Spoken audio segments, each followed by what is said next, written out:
Get to school. You fucking done? Okay then. Oh my god, fuck off. My hands are here, Pew. Ah. Be lucky if you just get one hand clapping. But no. Anyway, hi everybody. Welcome to another review here on Pez of the Mind. I am James Phoenix. Joining me over here is Chriz, aka the Mole. Hello. Hi. And joining me over here is Anastasia Lazerbeam. Pew pew. Hello. Okay. So, this is another Summer of Disney video, because we got a few days left, and I'm going to get in as much Disney crap as I can. So, today we're going to talk about, again, we're doing the theme park theme this Summer of Disney. So, we're sticking with things related to theme park attractions, and today we're going to talk about the 2003 Eddie Murphy film, The Haunted Mansion. Boo! That's how scary the film is. Pretty That's much. how bad the film is. Yeah. No, the film is scary, but not for the reason it's supposed to be. I will say, this isn't the worst Eddie Murphy film in the last 10 years. No, certainly not. So it has that going for it. It does. But it may be the worst one based on a Disney attraction in the last 10 years.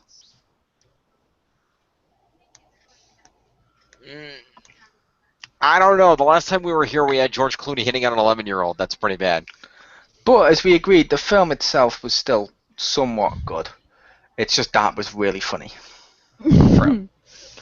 However, after watching this film again, I would gladly take George Clooney hitting on 11-year-olds all day long as I could avoid Donkey. I'm making Pew. waffles. Pew's distracted by something Oh, I shiny. was just closing No Man's Sky so that Marvel could still download. Oh, okay. It looks like you were just looking up at the sky, distracted.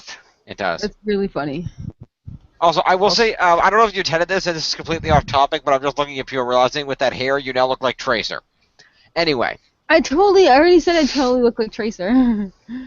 Anyway, this is the Haunted Mansion. Of course, this is based on the popular Haunted Mansion attraction at both Disneyland and Walt Disney World. If you've ever been to the attraction, basically, you're going through a haunted house full of silly ghosts that enjoy haunting things and dancing around, and a lot of cool special effects that make it seem like there are ghosts around you and with you and things of that nature. Those are pretty groundbreaking effects for theme park stuff. They are. They're very impressive. And the film's not groundbreaking in any way. It's groundbreaking in how bad it is, but... It's not even groundbreaking in that regard, because there's been worse. As we pointed out with how bad other Eddie Murphy films have been. True. I mean, it's not Pluto Nash, but... Yeah, it's not Meet Dave, or whatever it's called. Or Norbit. No, oh God, Norbit. Yeah, no, it's not Norbit. But yes, for those of you that don't know, the premise of this film, which admittedly I will give credit, probably sounded good on paper. I will give them that much. Because I could see where this thing would sound good on paper. The premise being that Eddie Murphy is and his wife are real estate agents at the Evers and Evers Real Estate Agency. You lost your video. I lost my video? No, he's there for me. Oh, okay. On my end, he's No, now you lost my video. Yeah, on my end, he's just a circle. No, wait. No, in the small one he's frozen, and the big one he's gone. Okay then. I'm gonna keep going anyway. Hopefully, those of you watching at home can still see me. We'll find out later. Anyway, yes, Eddie Murphy. It. You want me to refresh it? I meant just to be on the safe side. There you go. I see you. Yay. Okay. So, Eddie Murphy plays, like I said, the real estate agent. And his wife is the other real estate agent. I cannot remember that actress's name to save my life, and I don't have Wikipedia up for one, so look it up if you will. Brandy. No, I don't think it was Brandy. I would remember Brandy. She hasn't been referenced in the funny yet. You're not wrong, but I don't see why that would be a thing. I used to love her show. What was it, Morticia, or whatever it was called? The old 90s sitcom with her. It was Oh, kinda like- 1 second. Moesha. Moesha, yeah, that was awesome. See, what Pew just did then, walking off, that's what the audience did during this film. Pretty much. But, yeah, like you said, on paper, the premise sounds good. Yeah. I'd It's, also argue this premise actu- would have worked if they'd had better cast and directing, because a lot of times it just fell into the thing of, oh, if Eddie Murphy says and goes, we're going to think it's funny. Yeah, and it's Jennifer Tilly. Jennifer Tilly is Eddie Murphy's wife in this movie. And effectively, they're real estate agents who... Bride of Chucky. Yep, and they fall into the trouble of realizing we're working too much and not spending enough time with our family, specifically Eddie Murphy. So we're going to go on a family vacation, but oh wait, we're getting a phone call because there's this big house that needs to be sold. We have to go right now. It's a big deal. So they detour over to this giant old creepy house where they meet the owner, who is a creepy rich bachelor, and we meet his increasingly creepy butler Zod. I mean Barnaby. And I don't even know if his name was Barnaby. That just sounds right. But effectively, they meet him and the butler and some of the other servants that work at the house, and he talks about selling the house, yada yada yada. And come to find out that everybody in the house are ghosts, and They're dead. they're dead. They're ghosts. They're haunting this house, and they've lured them here because said owner of the house thinks that Eddie Murphy's wife is his dead fiance, It happens. and that if he marries her, this will break the curse, and they'll all be free. Not marries her. Yeah. They have to just kiss or whatever. Well, To be they fair, were they were kissing, but they were lot. kissing at the point of the marriage. Remember, creepy Terrence Stamp was marrying them. Oh, okay. Because who hasn't accidentally been mistaken for a ghost's love? I know. I was twice on the way here. Even though, despite the double whammy of this mansion, as far as I could gather, being located somewhere in the South, and the fact that this was a rich white dude and he would have no chance in hell of ever having a black fiance, and that time period that he is from. He's so rich that he bought off everyone. Jim? Jennifer Tilly's not black? Hmm? Like I said, she's the bride of Chucky. She's white. Okay then. Anyway. So, Just for an out there to be accurate. fair enough. Racist much. But which one?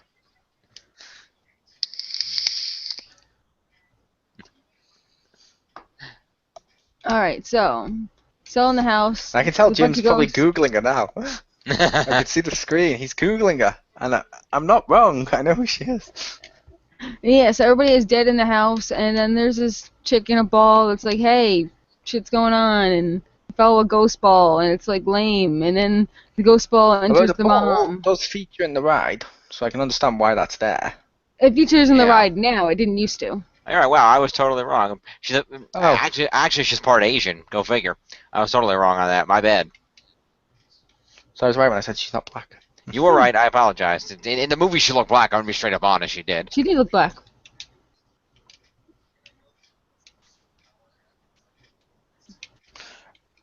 Okay. But moving on. Yeah, like, I didn't know that, Pew. When did they add the ball to the theme park? Was it After after the the movie came out. film? Yeah, after the film. Oh, okay, because I've only been recently, Yeah. and I saw the ball, and I was like, that's cool. Yeah. Well, there's always been some version of the ball in it, but I think they altered it to make it more like the movie. Yeah. It was like a ghosty person or whatever. Yeah, that's one of the parts. It's one of the well-known parts of the Haunted Mansion, but I think they might have amended it to make it seem more like the movie. Maybe had that actress. I'm not sure. But it was the ball in the original Haunted Mansion was legendary because I think the actress inside the ball, I think it was the actress that actually voiced Maleficent. I think they used her for that. Nice. The original Angelina Jolie? Ah. funny. No, I want to say Eileen or Ellen Audley, I believe was her name. Oh, I'm But, pretty yeah. sure Angelina Jolie played in the last film. I've seen the film. Yeah. Right. Anyway, so effectively they show up at the haunted house, and it turns out that everyone is dead. And the goal here is that Eddie Murphy's wife is a dead ringer for the head of the household. Ha! I see what you did. Yeah, I say dead ringer. I like that. Is a dead ringer for the deceased fiance of the ghostly owner of the house. And the belief is that if he marries her, this will break the curse and they'll not be trapped haunting this house anymore. Hijinks ensue as Eddie Murphy, as the creepy butler played by Terrence Stamp, who is probably the one good character in this movie, tries to do everything in his power to get Eddie Murphy and the kids out of the way so he can break this curse to get the hell out of this godforsaken house. Proceeds to cause hijinks as the kids are locked in a trunk. There's a creepy floating head. There's Eddie Murphy doing things that are supposed to be funny but are not really that funny. Yep. He drives a car through a wall at one point. I like how he took the head off the wall and it's like, no, bitch, you come with me. Yeah, I don't know if it was the same before the movie came out, but when I went on the ride, the tone felt more like the film should have felt like the Addams Family films. You're absolutely Because right. it's that thing if it's creepy, but yet it just has fun with it. Whereas this just seemed to play up the comedy and less of the creepiness, and it's like, oh. Yeah, well, the problem is the idea that one of the things that a lot of the critics pointed out when this first came out in their reviews is that the Haunted Mansion attraction, the idea is that the ghosts like being ghosts. They like haunting the house. They have fun with it. Whereas these ghosts, they don't want to haunt the house. They want to leave, and that kind of ruins it. Yeah. Mm-hmm. Like on the Haunted Mansion, as we're going through it, there's a part where the ghost appears in the screen in front of you, and you see it rip off your face. Yeah. That's and it does it just for fun. That's hilarious. I like the one where you're riding in the tram car and it turns you to the side and you look in the mirror and you see a ghost sitting next to you. Yeah, and on ours it went and pulled out mine and my niece's face. Yeah, it does that too. It's pretty cool. That was awesome. That ride's awesome. But like I said, it should have ride. been like the Addams Family, where they're okay being ghosts and they're just having fun with it. Yeah. Whereas this felt more like, I don't know, it felt more like a watered down sort of like the new Goosebumps film. Where, oh look, they're monsters. And you're like, oh fuck off. Yeah. Yeah. The entire process of the film is basically solving the mystery of what's going on in the house, which is over time as they get clues from the head and a ball Also lady. the mystery of who greenlit this. Yeah, well, that too. Well, the answer to that's Disney, but at any rate, they go around and go through hijinks, and Eddie Murphy does funny things, and I don't know what's going on. It's a haunted mansion, Attempts to do funny things. Yeah. Yes, attempts to do funny things. Eventually, the butler is the evil one, and he gets burned to hell or something. Yeah, which shock the butler's evil when he shows up with the white hair. And he's like, "Yes, master." At the beginning with the he seemed creepy. He has a creepy intro. He seemed evil. Now here's the question: when you watch this movie and you first saw Terrence Stamp as the butler, did anybody go, "Oh my God, it's Frollo"? Now that you think of it, he totally does look like Frollo. He looks like Frollo, and he summons hellfire from a fireplace at the end of the movie. Yeah, that's very similar. I didn't. I went, oh my God, it's Zod. I was totally ahead of my time. That too. No, I'm kidding. I didn't say Frollo or anyone like that. I was just like, okay. Cool. Yeah, he was reminding me of Frollo. To be honest, I didn't realize it was Zod until way later. I didn't pick up on that at all. And I was like, oh my God. With the Eddie Murphy, I'm like, oh my God, it's him. Out of all those good films from like the 80s and 90s, and all those bad films from the late 90s to now. Yep. Basically. But yes, they Eddie saw Murphy. He had so much talent in his career. Yeah. But yes, they solve the mystery as they find more clues to determine that the owner of the creepy owner of the house, who is not really a bad guy, he's being manipulated by the evil butler. He thinks that his former fiance changed her mind about marrying him and committed suicide by drinking poison. As it turned out, creepy evil butler dude poisoned her because she was a commoner and he didn't believe this marriage was adequate for a man of his stature. Yep. And they find clues that reveal all this in a note that she wrote where she professed her love for for the head of the household. And once he finds out about all this, they turn on evil butler, who reveals that he manipulated the whole thing because he wasn't worthy, and basically screams, "Damn you all to hell," and summons hellfire and demons out of the fireplace, and he ends up getting sucked into hell. And Yep. it turns out that this ghostly ball of energy that's been following them around is the actual Elizabeth, the deceased fiance, who takes form and returns Eddie Murphy's wife, and all the ghosts ascend up to heaven, and yay. Yeah, I know, sequels. Well, And Eddie Murphy and family drive away on their vacation with the singing busts on the back of their car, because it's a Disney movie. Of course there are singing busts. Yeah, but what are they gonna do with the head of the chick in the crystal thing? Oh, I know exactly what he's going to do with that head. Yeah, I don't know. She can't blow him Bowling. through the crystal.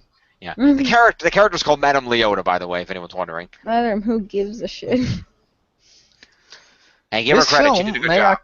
This film, though, like I said, it may have actually been the last okay film Eddie Murphy did.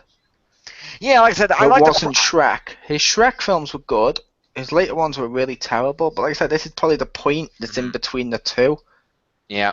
Because looking at him now, it's sort of like finding out Michelangelo stopped painting chapels and was now doing cereal mascots. Yeah. Although admittedly, Eddie Murphy did a good job in Mulan as well. No. That little dragon was annoying as fuck. Oh, come on, Mushu was cool. And then he was even more annoying in the sequel, when he was voiced by someone else. Was he? Probably. I didn't even notice. He was voiced by someone else who was doing a terrible Eddie Murphy impression. Ah. I didn't even notice. It was bad. But yeah, I don't know.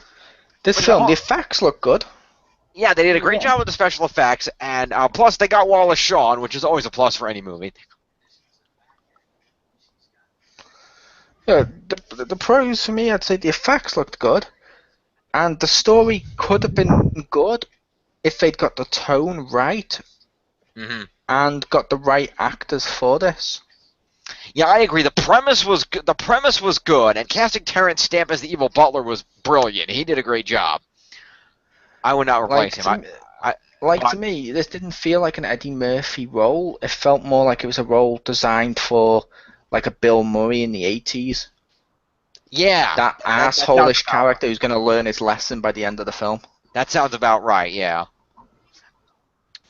I feel like that was a situation where it was originally written for somebody else, and Eddie Murphy was like their ninth choice after everybody else said no.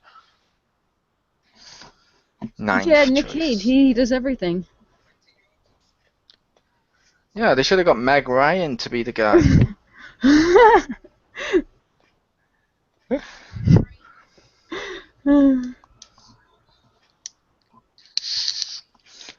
Well, on the positive, so you go. I was saying, on the positive side, they are remaking this movie because they're doing a lot of that now. So there is a remake of the Haunted Mansion, supposedly in production. It was last reported that Ryan Gosling was going to star in the movie. I'm going to do a timeout. I don't think we can call it a remake. Only because while it would be a new film, they're not remaking this film. They'd probably be basing it more on the original source material of The Bride and stuff, so it's probably just a new adaptation. A reimagining, if you will. Yeah. That's accurate. But, yeah, Ryan Gosling's good, so that should be entertaining. To get that off the ground. It can't get much worse, so. Oh, Yeah. I was hoping they're going to get that Bill Cosby. What's he up to? Yeah. Alright, so, marks everybody? Anastasia, you lost your video. Oh, Pop you. Okay, I saw you in the small box for a minute. Now I see your animated picture in the small box. You see me? No, I see your picture. Wait, hang on. But my thoughts with this were, at the time, this film was disappointing as hell. Rewatching it later, it's not as disappointing, it's just bad, if that makes sense. Like, one of the reasons it was disappointing at the time was it was being hyped up, at least over here and stuff, as being based on a Disney attraction, just like Pirates of the Caribbean was. You're like, oh my god, it's gonna be like Pirates of the Caribbean. It's gonna be awesome. They just put so much effort into Pirates of the Caribbean. This is gonna be amazing. When you're watching, like, this isn't good. It's not. And rewatching, I'm like, I mean, it's not the worst family film. I mean, people should maybe rent it. I could see some people liking it. That'll be my rating, is renting. Okay. But it's not good. Yeah, I agree. I like the overall premise. I like Terrence Stamp as a villain. I like the guy that plays the owner of the house. He did a good job. And I like the overall story of, oh, he's been tricked by an evil butler to think that his fiancée killed herself. Like that whole story. I think if the ghost, if he's a little upset, fair enough.